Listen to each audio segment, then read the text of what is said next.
अक्टूबर से हो रहा है।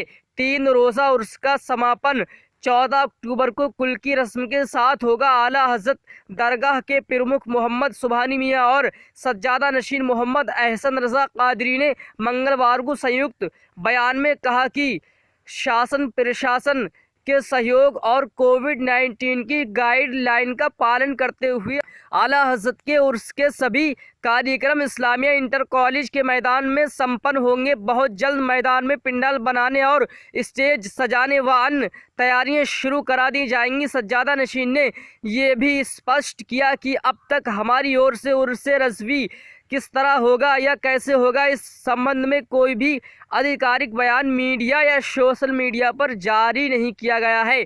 अनाधिकृत और आला हज़रत खानदान से बाहर के लोग दरगाह के फर्जी प्रवक्ता बनकर मीडिया और सोशल मीडिया में उर्स रज़वी से संबंधित भ्रामक सूचनाएं फैला रहे हैं। तो प्यारे दोस्तों, इस वीडियो को ज़्यादा से ज़्यादा शेयर करें ताकि इस बारे में हर किसी को मालूम हो जाए। और दोस्तों, चैनल को सब्सक्राइब करें, पास में बेल आइकन दबाएं दोस्तों, ताकि कल की वीडियो आपको सबसे पहले मिल जाए।